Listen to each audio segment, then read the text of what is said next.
Okay, the time is now 6:30. I would like to call the special Board of Finance meeting to order on March 31st. Please join us in the pledge.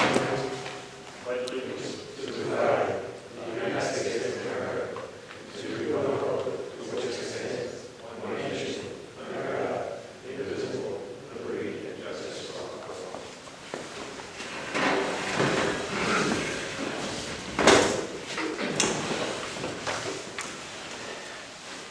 All right, roll call. Tom Sinkwitz, Don Cavella. Here. Dean Gorman. Here. Travis Irons. Here.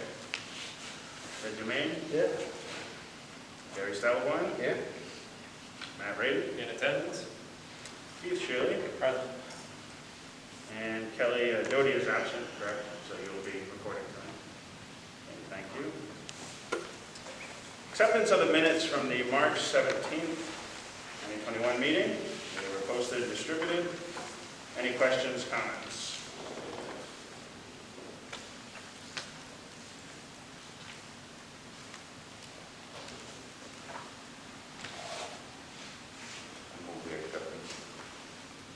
Okay. Second. Okay, we have a motion and a second. Any other discussion? Hearing none, all those in favor signify by saying aye. Aye. Aye. Opposed? Abstentions? One. Motion carries.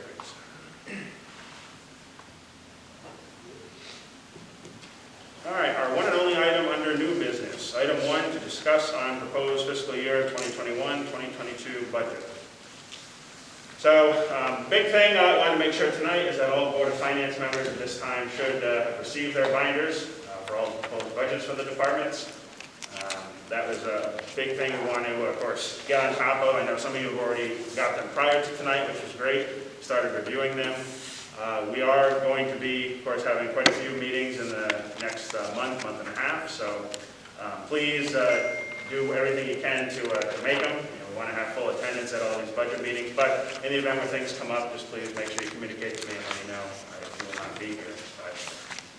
Overall, what I wanted to do tonight was certainly get feedback from the members, because again, I know some of you have already been kind of picking away at them, which is great, at the budgets, been talking to departments. That's something I still want to encourage amongst the Board of Finance members.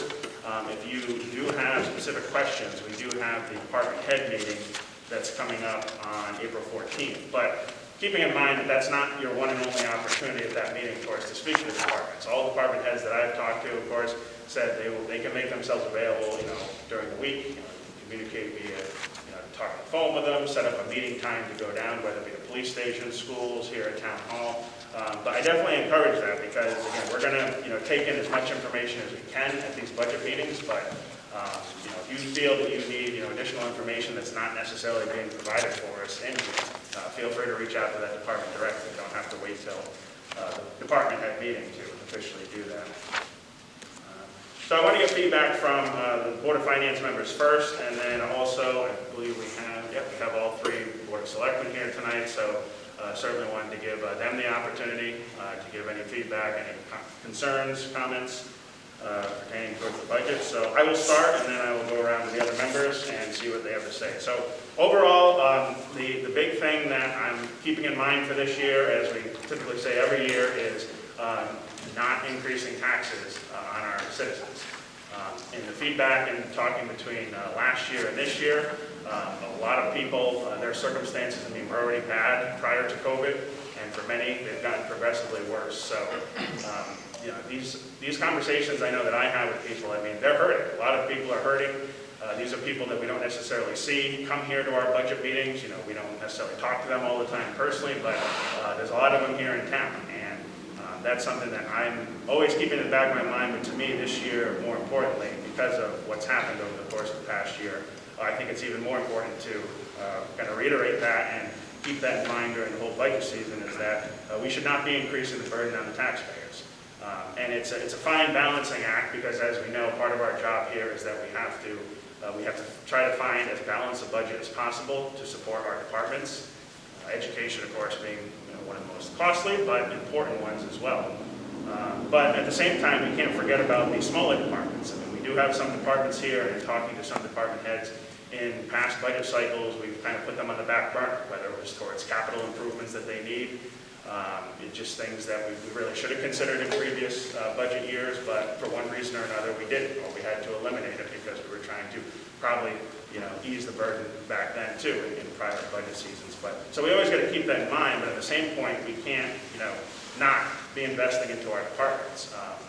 One thing that I know I've talked about quite a bit with Kevin is technology. He made, of course, that change in this year's budget, which makes sense, of computers and the responsibility falling to the different departments. So that is still an area, though, that we have to, not forget about. If you recall, within the past year, we did make some purchases of computer replacements. We had approved that funding, which certainly took a chunk out of what we needed, but that, didn't eliminate our problems of obviously constant, program updates, upgrades, physical computers needing to be replaced that are getting so outdated. And keeping in mind that technology is the way municipalities, state, and the federal government work nowadays. It's unavoidable. So, that's one of the things I'm always thinking about is that we encourage citizens to go online, participate in certain programs or services, but yet if we don't have a reliable, server, we don't have reliable equipment to do it, it's like, what are we doing? We're telling them to do something that we're not investing in. So, computers is certainly one that we need to give some careful thought to this year for upgrading, and is one that, not every year we have because of various budget constraints we have not. So that's one. But there's, of course, many others too. When it comes to rec department, as we know, we've spent a lot of money in the past couple of years on pool repairs. Now, certainly looking forward to the pool reopening, looking forward to revenue, certainly coming back in for the pool, but it's not just going to happen overnight. That's, of course, going to be a slow process of gradually opening it back up, hopefully getting the attendance back up to what it somewhat was before, and even improving it beyond that. Is something that we're going to, hope for, and I'm sure with our new rec director, we'll see progress there. But, besides the pool, there's of course other programs and other parts to the rec department, so something we need to keep in mind there too. But it goes like that, of course, for every single department. So I want, the members to certainly look through the departments in detail. Be prepared that when we go through the department heads meeting, that will be the opportunity for those department heads to, not only explain to us but the public why they believe the budget that's been proposed is the most balanced and justified that we should consider approving. It doesn't mean they're going to necessarily get everything that they ask for. We're going to try to do our best to do it, but on the same point, wanting to not raise taxes. So, but what I'm saying is that at that meeting, please come prepared with your specific departments that you have hopefully reviewed at that point where you feel there needs to be a little more information brought to light. As far as why are you asking for such a huge increase on this particular line item in your budget? We've gotten by with, kind of a flat line over the years, and now you see a huge jump on one. So that's certainly a good time to ask about that to those department heads. But again, also doing it beforehand if need be. So there's a lot of other things to consider, and we're going to be spending plenty of time at the upcoming meetings on it. But I just want to encourage again the members to be engaged. Certainly. Kevin can make himself available. I know he spends a lot of time, along with Kelly, putting together this budget. So if there's certain things that you don't quite understand, feel free to contact Kelly at any time too, or Kevin. I'm sure they can offer us more explanation of why did we, make a change here, or why is this, adding up to the way it is. So that's pretty much what I have. So I would like to recognize the Vice Chair of the Board of Finance, Mr. Travis Irons, and give him his opportunity for any comments, questions. Thank you, Mr. Chair.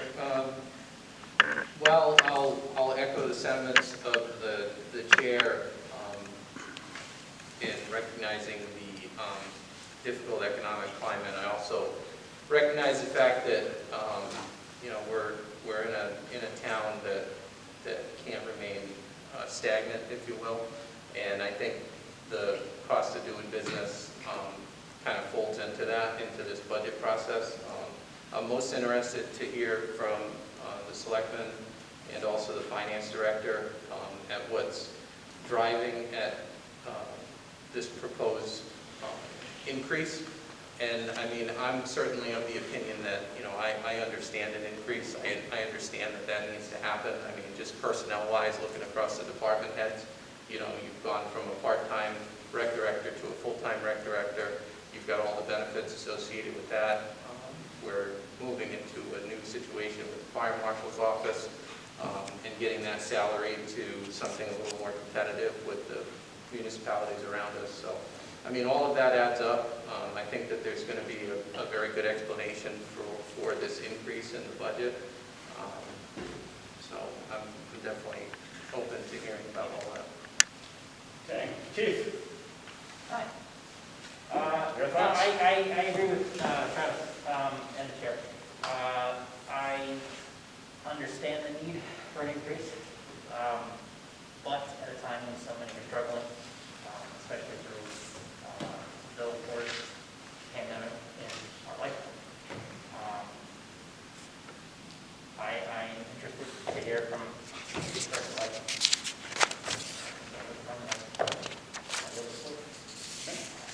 very good.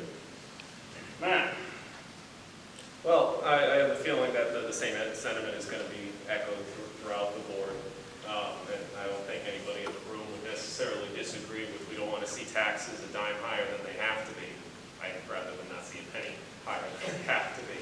But I think that there's a lot of important discussions that are kind of happening as sidebars surrounding this as well, regarding fund balance and different ways of accounting for some of the under expenditures that have happened in recent years.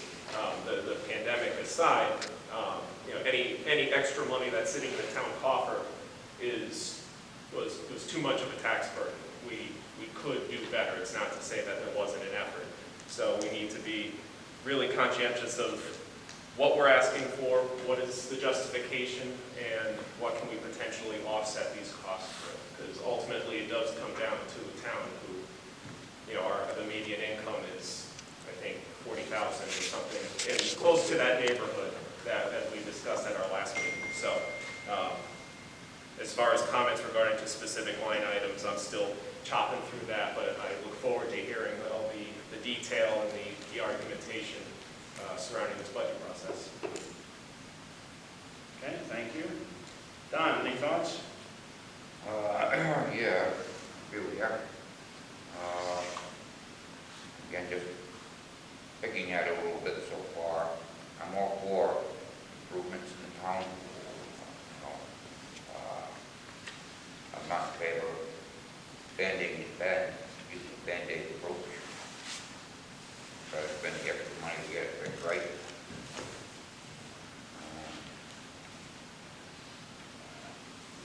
Like he says, just personnel, that's that number 2, so. All right, Okay. thank you. Gary? Yeah, I pretty much, agree with everyone. I think when you really get into reviewing, like the Board of Ed budget, you need to look through the binder and the previous year's binder to coordinate some of their numbers. So, you have to put a little more time into reviewing these budgets, which I've been doing here since February. I also have, as far as the carryover, when we get to that point, it says in here that the Board of Finance is pretty much in charge of depositing the money. So I was thinking out maybe establishing a separate account under the fund balance, just for that, was it restricted use form? Was that something that we had talked about before? No, not this point that he's talking about. No, but take that, we got control of the money, put it under there, so if they need it, it comes out strictly that account itself, it's already in place at 2%. So that's what I was looking at too. We can keep that in mind, because the plan is at the regular Board of Finance meeting for April, we are going to revisit the 2% savings. Yeah. Because I know in their budgets, for revenue, it doesn't really show anything as far as the carryover or the federal stimulus money they're going to be getting either. So that's $1.5 million or roughly 1.2. So I'm not sure who would handle the stimulus money too. Would that go maybe into that same type of fund, or they They handle it. They would handle that part of it? Yeah, it's kind of like considered almost a grant, and they would have to have the expenditures applied against it. And then I think they draw the money down through the state of Connecticut, like they do Title I. That's So they would have control of that amount, Yes, where we would have control of the carryover, Yes. 2%. yes. I'm all set. Ted? Hey, anybody here from the school department? We do have a Board of Ed member here? Yeah, we do. Oh, thank you. I came and pointed out something that I totally agree with, like 1,000%. The emphasis is on technology, and at least one teacher has already contacted me saying she's not up to date in the technology area. She's got outdated equipment, yet I hear the school department's going to turn in, how many dollars? $600,000? If you have $600,000 to turn in, I believe what this teacher was looking for was under 10. Shepherd Hill Music. In the budget, I noticed, the town budget anyway, I noticed some of the money come out of the fund balance. I want to know if that's the maximum. We have to decide if that's the maximum they can take out of it. They can keep what is it, 2 months you want?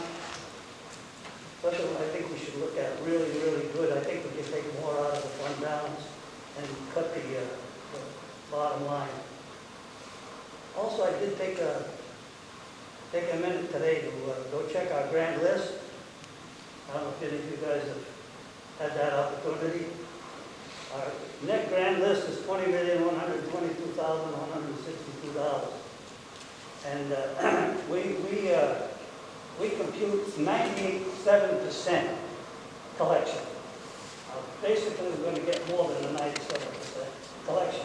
But based on 97%, the increase in our tax amount that we're supposed to get this year is $552,959. So as long as the increase in our budget stays under that, there's no way we need to raise the mill rate. Am I being sound here? You've got more than what you want for an increase, right? And as long as we can expect 97%. I know in past years, gosh, we've won 99, 100, 102 with back taxes and stuff. You explain something to me about back taxes. In this budget, in the prior budgets, we have a line item that's called back taxes. So when we receive money for the month of February, whatever's back tax, that's the line item I applied the revenue against to, not the current grand list collection. Okay. So on the budget, it says, I think property tax collection is called, that's your current grand list, and then back taxes is prior years, back tax collection. So we account for 1 and 2. If I recall, we did not have a tax sale last year. No, Will be one next Wednesday. there's one this year. What? Next Wednesday. Yeah, I assume, but basically, if you followed our tax sales in the past, it varies to how much we can generate. But we usually get a few bucks out of it. And the fact that we didn't have it last year, gosh, that should, I hate to put up a number, but probably 102% collection. So we do have money to spend. I agree with everybody. We don't want to raise the mill rate. But if we can get dollars, let's use them. And especially, I'll go back to the school department and technology area. If you ever want to upgrade technology, you want to upgrade it so our kids get the latest, greatest, bestest. I mean, it's great that the town hall has it and everybody else has it. I agree with that. But gee, let's go into education and not have money to return and they need it. That's my 2 cents. Anytime. Thank you. Dan?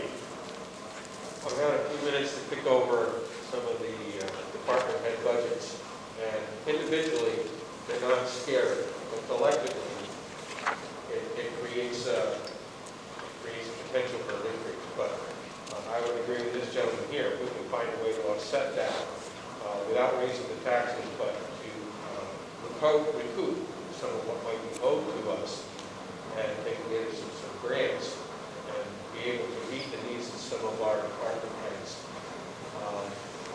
If we can find creative ways to do that without having to pick every single line, each individual department, I think that might be a more productive way of accomplishing what we need to.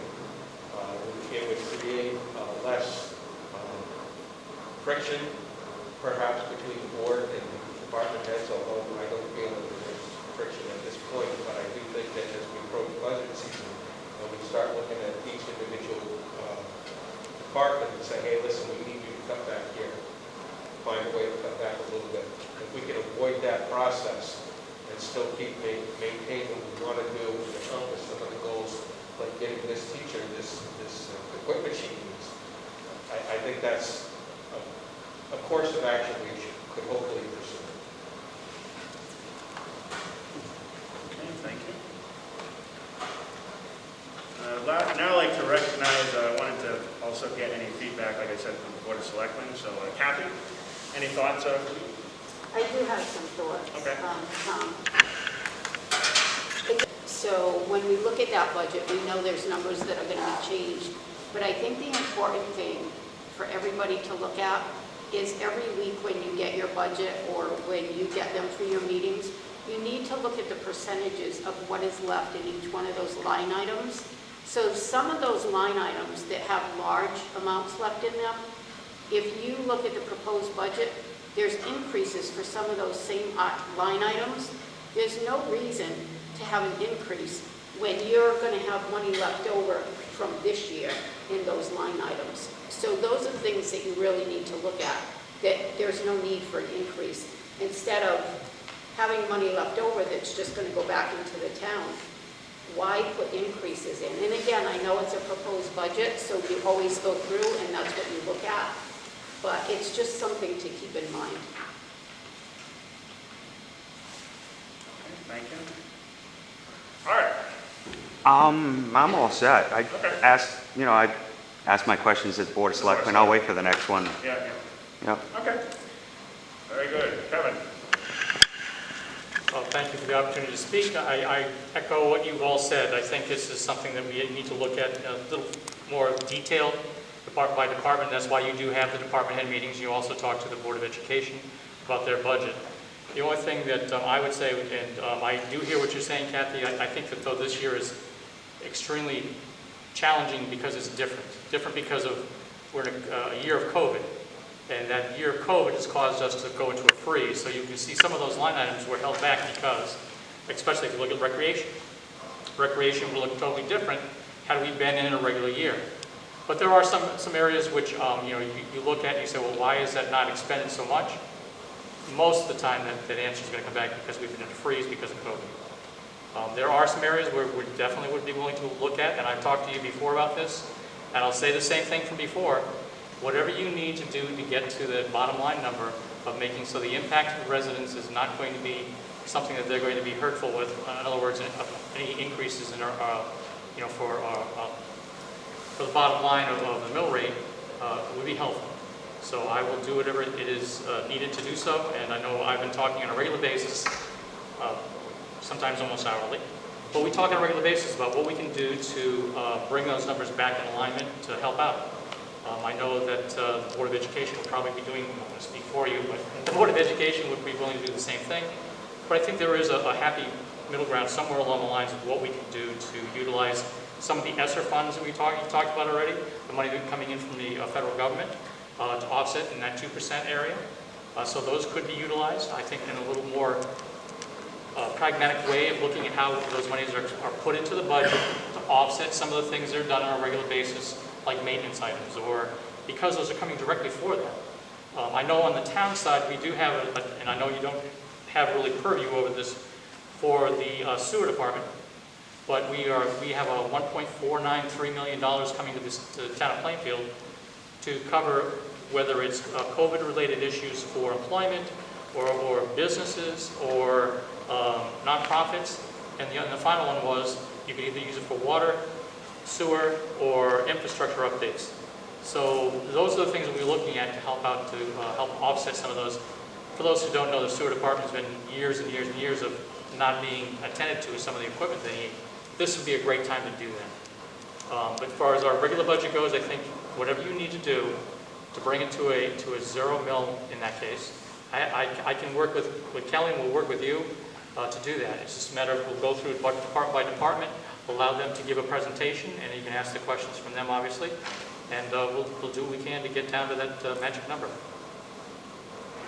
Yeah, you bring up a good point with WPCA. I know that's one that, things of course have changed now with different grant or money that's coming in for aid, but regardless of what's coming in, that's an area that we basically couldn't hold off on anymore. We were going to have to address a lot of these issues. Now, I'm trying to remember, one of them was generators, right? We had Correct. issues with the generators earlier. During the storm Isaias, there was generator failures, 2 of them, to the point where those generators were no longer serviceable. So we got some emergency generators in the meantime. We're still working with FEMA. We're hoping that FEMA will be able to reimburse for those 2.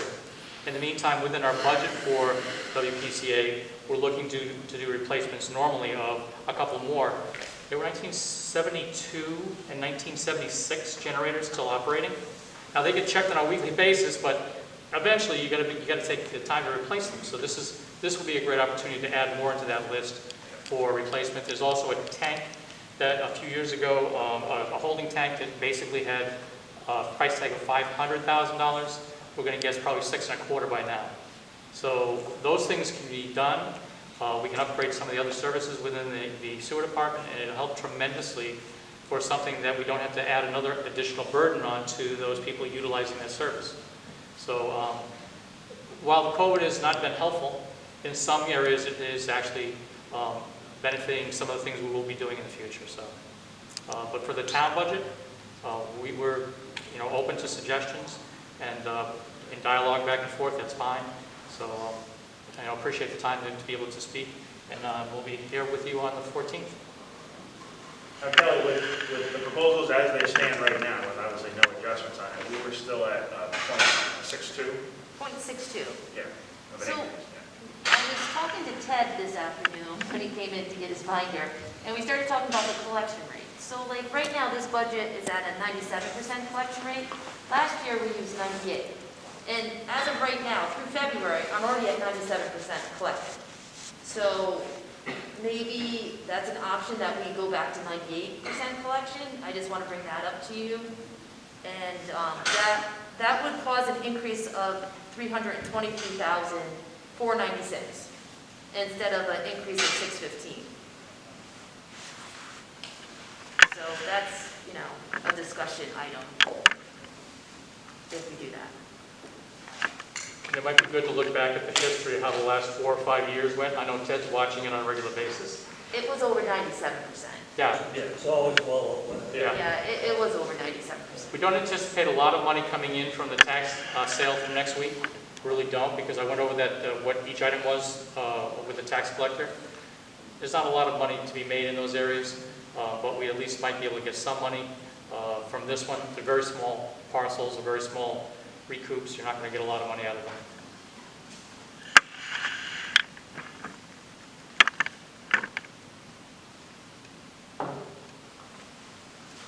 Kelly, I just want to make sure I'm understanding the development of the mill rate here. Yep. I see right on the packet on page 2 of the town budget, I see next to the new mill rate of 28.95, I see the 615, 692 need to be cut. Yeah. So that number right there, the 615,000. Part of the development of that number is the decrease in the estimated collection rate. Moving down from 98 to 97. No, we were at 97. We were at, what, say this again? You lost me. Oh, last year's collection rate was at 98, and this Right. represents 97. correct? 97. Yeah. Right. Okay, so Yes. that's what I want to make sure I was Yep. reading correctly, because when I look at what our actual year-over-year increase would Nine. be, it's not $615,000. Right. We're estimating a lower collection rate. built on Yes, and this budget is estimated at 97. Prior year was 98%. Right. Yes. Okay.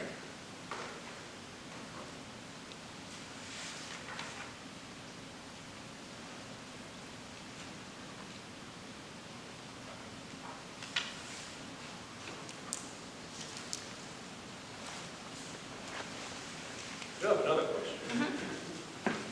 The adult education education line on the Board of Ed budget, I'm thoroughly confused from multiple angles about where that's moving and why.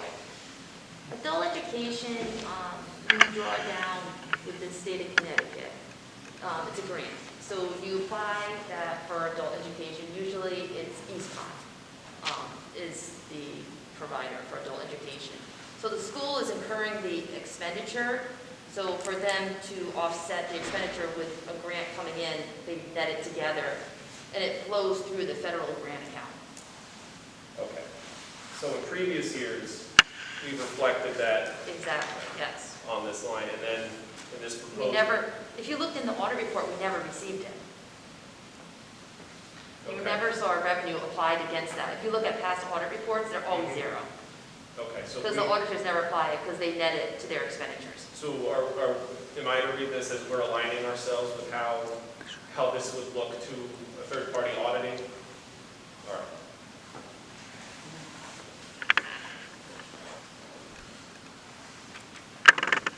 Should I mention the other? If you don't mind, Chair. There's another line item for revenue which we haven't seen on the town side, and I would like to bring it up for the lease. The lease of the bus area, it was a 5-year contract, and the lease actually said, $6,400 I think is this year.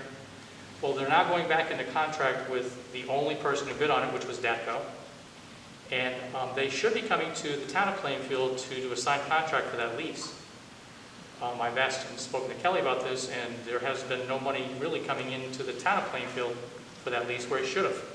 So since the inception of that contract and that inception of that lease, the town should have been seeing a line item there for, well, it was like $5,800 to start with, but now it's up to $6,400.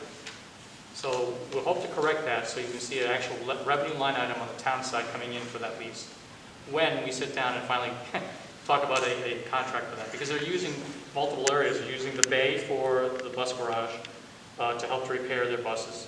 They're using the bus garage area for their management to help schedule. They're using a parking area for their employees, and they're using a bus storage area as well, which we maintain. So we will be in negotiation hopefully soon, because they're supposed to do it within 90 days of, And you got one more day. yeah, got one more day. And this was the informant in writing, too. Yeah. So I'm hoping that we can get something at very minimum, maybe 3% increase of that 6,400 and go from there for whatever year term they have on the contract. And that way you'll see another line item for revenue on the town side.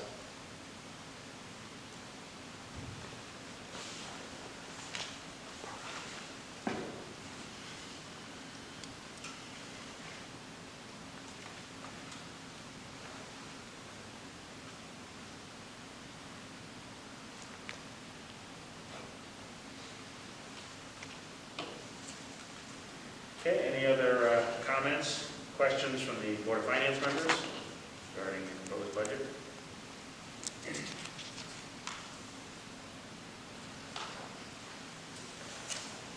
No? Okay. Then I will move into citizen participation.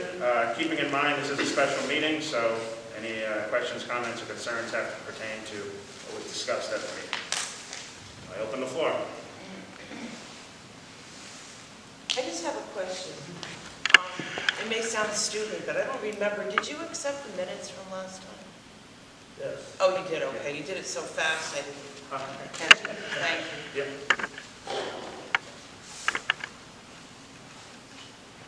All right, seeing nothing else, I entertain a motion to adjourn. So be it. Okay. Motion is second. Any other discussion? Hearing none, all those in favor signify by saying aye. Aye. Opposed? We are adjourned. So remember to follow the calendar. Next meeting being next Wednesday, which is April 7th, 6:30 here at Town Hall. That one is with Board of Ed.